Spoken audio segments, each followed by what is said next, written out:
Okay, we are back and we're at part two. We're still in chapter one. I wanted to kind of talk about this segment of it about learning how to be alone. We've been talking about this before you even got to y'all study book. But it starts out talking about contentment. As I said earlier on in part one, you're ready to date when you first learn how to be single. So contentment with being alone, okay? Contentment with being alone involves learning how to be fulfilled in your singleness. I love how he wrote this and how he talked about a truly single person as one who is completely, that means physically, emotionally, spiritually, and intellectually, without dependence upon anyone else. He also said that successful singles find their personal identity and sense of wholeness within themselves and in relationship with God because they are complete within themselves. Only whole, WHOLE, individuals are fully comfortable being alone. And this is what it took for me to be alone the way I am because I had to get myself emotionally, spiritually, and all of these that he talked about here, intellectually, all of that. I had to get the wholeness of those. Am I 100 in them? No, I'm not. I don't know anybody that is.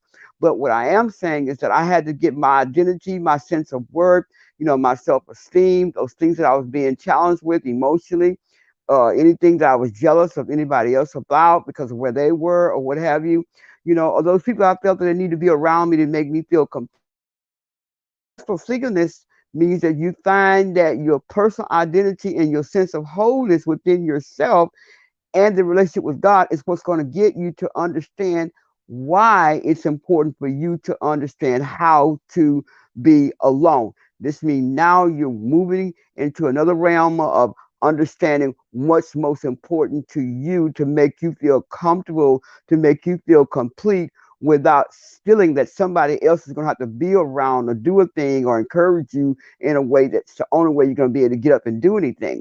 This is where a lot of people are stuck at. It goes on to say, because they are complete within themselves, only whole individuals are fully comfortable being alone, meaning that they can thrive and prosper wherever or not they are involved in a relationship. So whether they're there with a relationship or not, they can thrive and still do well. And as a parent, one that was single with children, I understood that if I had to sit around and wait on, am I looking for a man to come and help and complete me and act like a father to my children, I was not going to make it. First of all, because I wanted to make sure that I had a relationship that was only going to be there to help me during that time. Not that I had a relationship that I was looking to be married with. I just wanted somebody to be there either just to look like I had somebody or to be able to have somebody to sleep with sexually. It was not anything what you would call something that God was designing for me. It was something that I was creating for myself because I didn't want to be alone.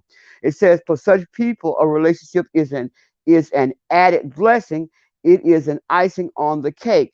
Many times, many people who choose these type of relationships because they figure that they've got everything that they need. They don't need nobody else. They don't need nothing else. And I mean, this is even sister girlfriends and those, guys who have friends, guy friends who they, play ball with or go out to movies or whatever or hang out with.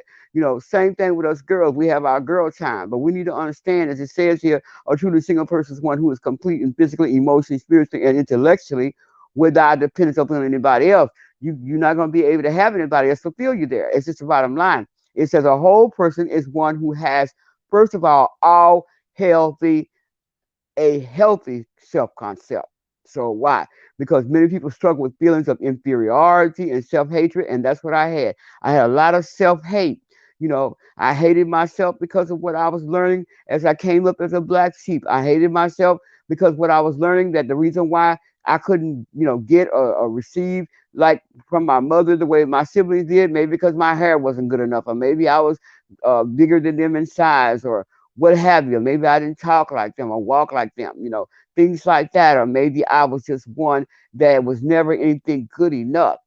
But these types of problems are not only just what you deal with when you were a child or that you may be facing even now as an adult, but these filter over into relationships and many times they get really tainted. And then the things that you were trying to prove to yourself that you can have a friendship or that you can be a good friend is really stagnating you because you don't know how to be alone and have self-esteem or self-worth within yourself.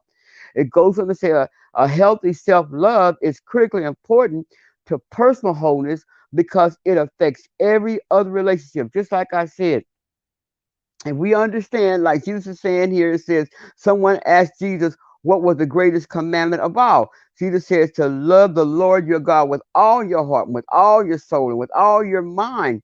This is the first and greatest commandment. And then the second one is like it, love your neighbor as yourself. So, how can you really want to be with someone and try to even give someone love or show someone how that they can be loved from you when you don't even love yourself? Okay. So all the law and the prophets hang on these two commandments, according to Matthew 22, verses 37 through 40. So we want to make sure that you read that and remember that. You need to love God with all your heart first, and not your friends, not these people, not even your parents. You got to love the Lord more than anything and anybody first. And then He will teach you how to love your friends, and most importantly, how to pay attention to where you're not really loving yourself. It says here on page 19, our first responsibility is love to God with our whole being because He first loved us. That means we're able to love Him and in turn love ourselves in the sense of having a positive self-esteem. It says self-image here as someone who is loved and valued by God. So if we do not love ourselves, it will be difficult for us to love others or even to relate to them properly. You won't be able to. So let's look at the second thing. I just gave you the first part of some characteristics I think is very, very important as far as trying to learn how to be alone and loving yourself. The second one is a whole person has a clear and solid faith. Okay, so when you know what you believe and why you believe it, when you know what the Word of God says and are committed to obey it, and that's very important. You need to underline that on page 19. You're committed to obeying it, and when you have a good grasp of God's standards for your personal life and you're determined to live by them, then you are well on your way to wholeness. Okay. So you got to have a clear, solid faith foundation in the Word of God. I mean, you don't just read the Word, you want to make sure you demonstrate and act out the Word. All right. The third characteristic of wholeness that they talk about here on page 19, it says, is growing one's own roots. You see it here. That's the reason why you all was given the plant. So you can begin to look at how can I nurture this up and watch it grow, meaning I'm going to grow as well. So you want to grow your own roots, meaning you knew that when you got that, that represented something ugly. It represented something that you wanted to get better and come up out of you. Okay. So as it grew, that means you're growing. Your roots are coming out, those things that are not good, they're coming out, they're being exposed. Now you're realizing that this here is a pretty plant that's growing up, but it's not a pretty thing that I know that's really underneath the dirt here. That I put these seeds in here to come up so I can pay attention to what needs to go and not continue to grow. Even though it is growing from that pot, the main focus of this is for you to be able to see that it's coming up, for you to pay attention to what has to come out. So to grow your own roots means to have your focus of motivation and control within yourself rather than in other people. Okay. It says that many people allow others to control their lives. They dress to please other people. They buy what others are buying and they think the way others think. All right. So many times we get with relationships, we get with family members, we get with friends and people, and many times they will sway us about what we think, or they'll put us in a wrong mode of thinking. I talked about that, I think, a week ago when I talked about those earworms. We got to look at what's being said to us, what we're allowing people to speak over us, giving us word curses. It says uncertain and uncomfortable. That means you're uncertain and you're uncomfortable with your thoughts or their ideas. They simply, it says acquiescence. Wait a minute, I can't say acquiescence. I can't even pronounce that word. Acquiescence, yeah, acquiescence to the thoughts and ideas of others. So people are self-motivated, internally directed, comfortable with themselves, and rooted firmly enough to stand strong and confident in the values they live by, even if at times they seem to be standing alone. That's pretty much saying what I'm saying. You got to want to live by what you believe in and focus on the thing that you know that you're trying to root yourself and ground yourself in. That means, though, the fruit of the Spirit in Galatians chapter 5. Always go back and read that. Am I walking in love? Am I walking in peace? Do I have joy? You have to gauge Galatians chapter 5 on your temperament of what you're feeling on a daily basis so you'll know how to respond and you'll know what not to do to connect with people who you know that are not being fruitful that you're reading there in Galatians chapter 5. It goes on to say being alone as a single person has many advantages, especially for a believer. One of the greatest of these is the opportunity to give undivided attention to the pursuit of spiritual growth and deep relationship with the Lord. Now, being married, once you get married, and being single a very long time, about 6 years before I married my husband, my last husband, you know, it was very hard for me, and even having a dating relationship that long with him, when he go away, then I started missing him, and actually we chose each other. I don't think God chose that marriage because I believe that when God chooses something, there's nothing that's going to divide it or it's not going to be put asunder by no man or woman.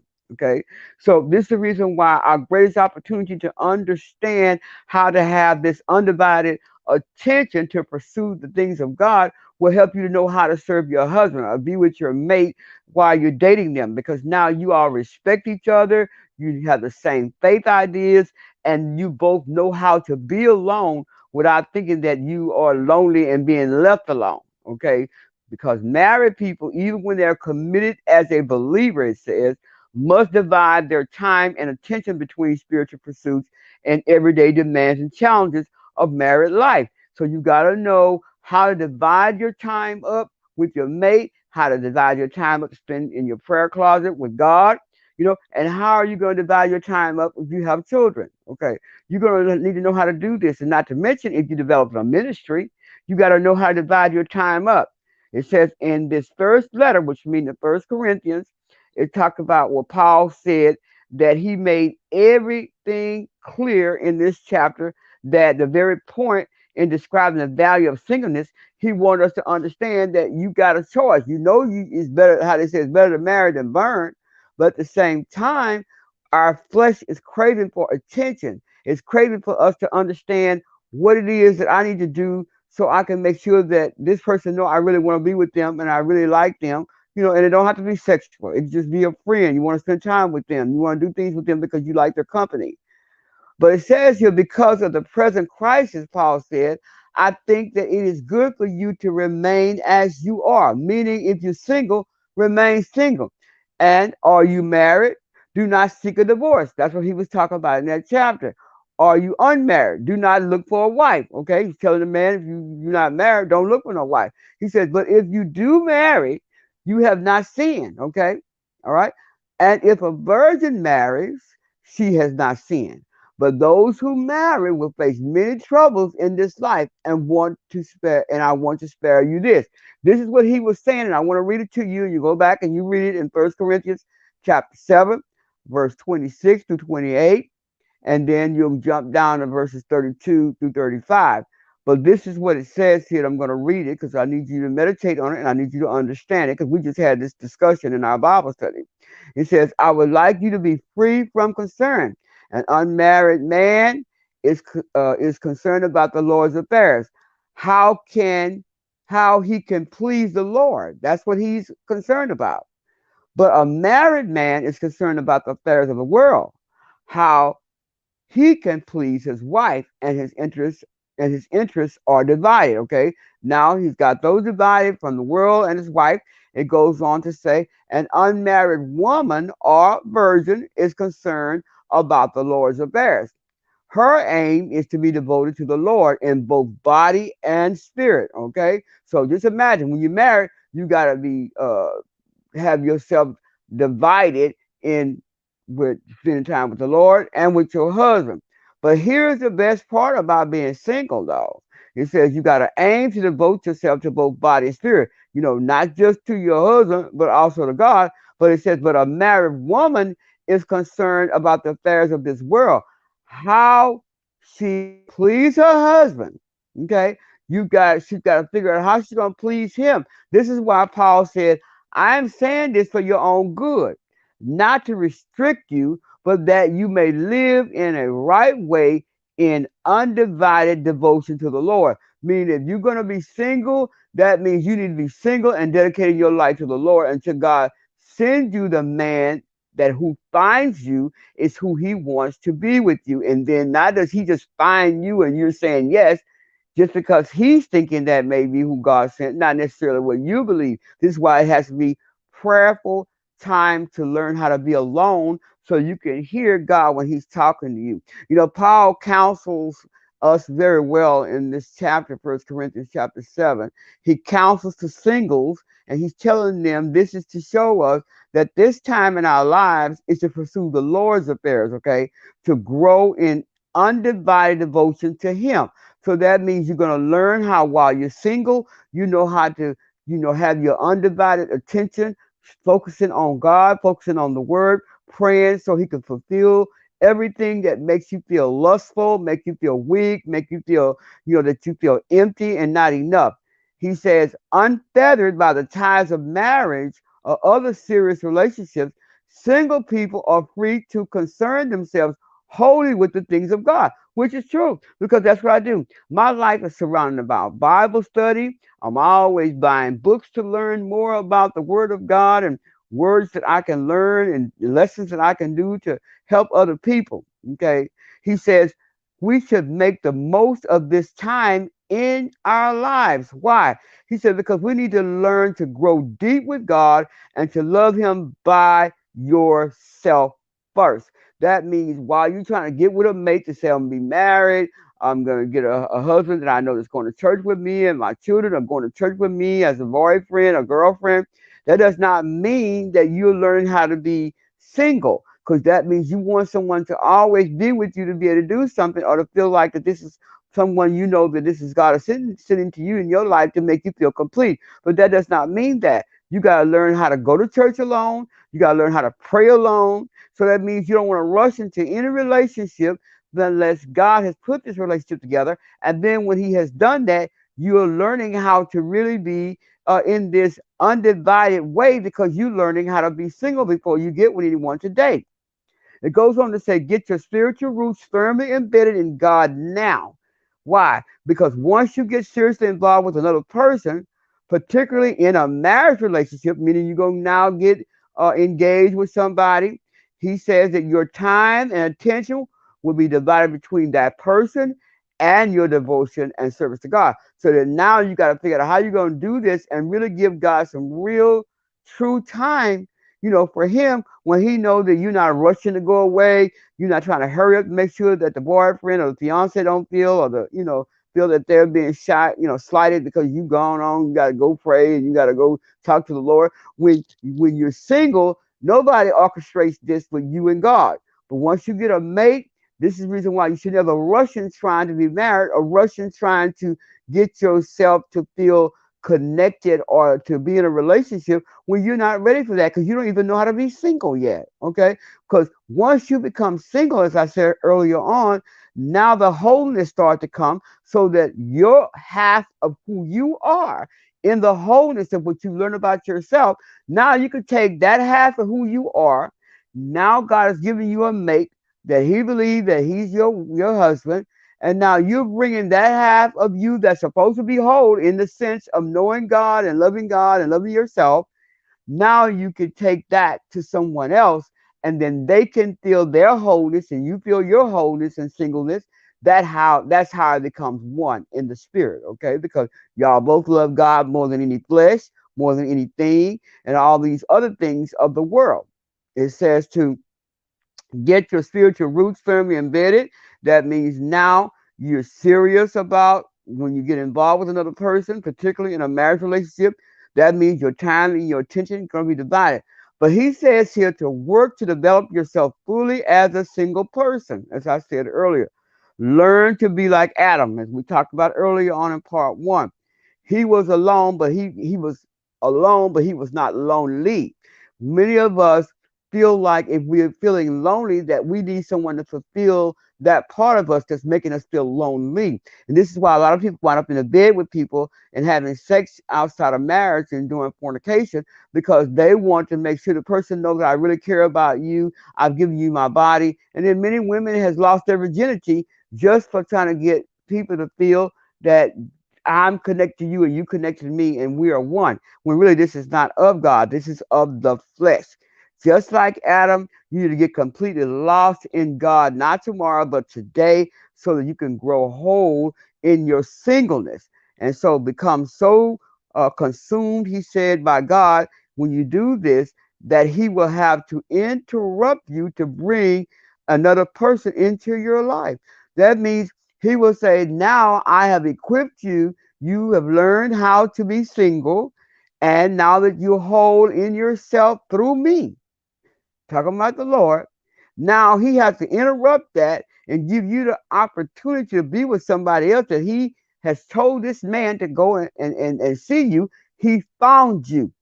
And so now he's going to interrupt that thing and say, now you know how to handle this because you have learned how to be single. So that means you need to think of singleness as a blessing and a perfect opportunity for character development.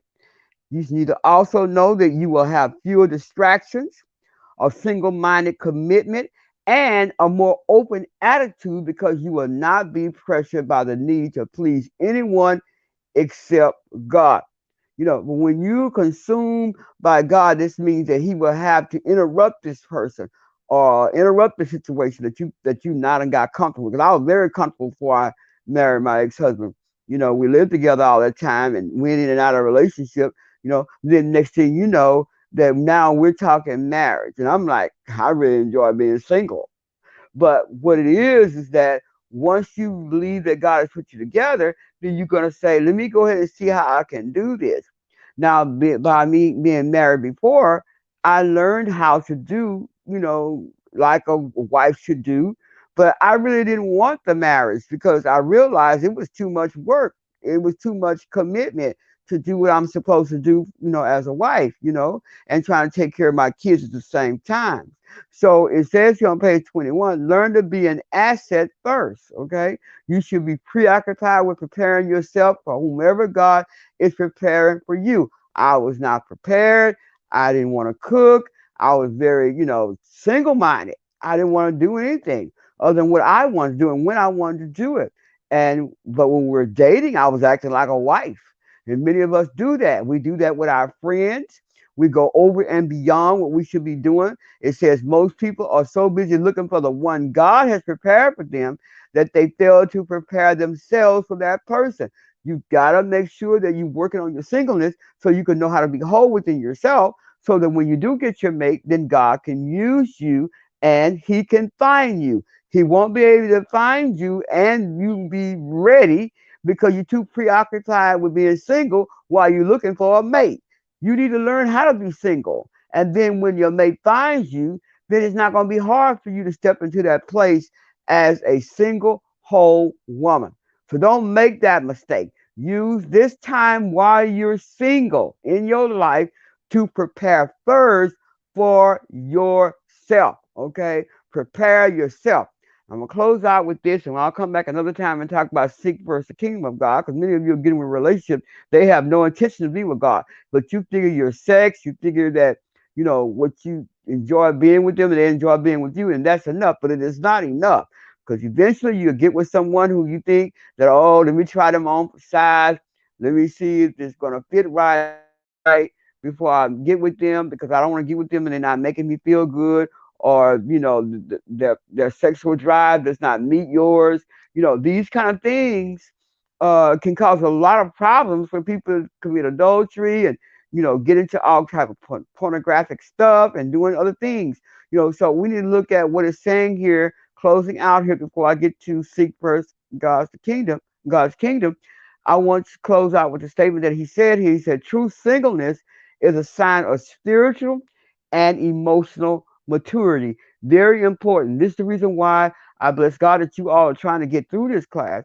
Because if you don't get to take care of your spiritual and your emotional maturity, you will fall every time because you're still dealing with those roots that you have to have pulled up and looked at very closely to see what's causing me to be this way, what's causing me to feel like I got to always be in people's face, what's causing me to feel like I'm angry when they look like they're rejecting me or talking about me. What is making me feel like this here that I want to have sex and I know I'm not supposed to? I want to drink. I want to smoke weed. I want to just be with someone where they can just maybe do oral sex on me. At least they're not penetrating me, so I can have some kind of release. This is what Paul was talking about in First Corinthians. You don't want to be in this place where your flesh is burning and you rather just get married to get it over with, and then now you're miserable. So true singleness is a sign of spiritual and emotional maturity. He says when you can be alone and enjoy it. And this is where I am in my life right now. I absolutely love being alone. I have no reason to lie. I guess because I have, always pretty much been a loner as an introvert, someone who stays in all the time. But I love being around people too. But I like being alone because I get to do like I like, and really I call it spoil. Because we really are. You want to do like you like. You want to do when you want to do. You want to fix what you want to eat whenever you get ready. Go in your car. You don't have to report to nobody. You do what you want to do. But when you can be alone and enjoy it, you are self confident and you have self awareness as a person about yourself.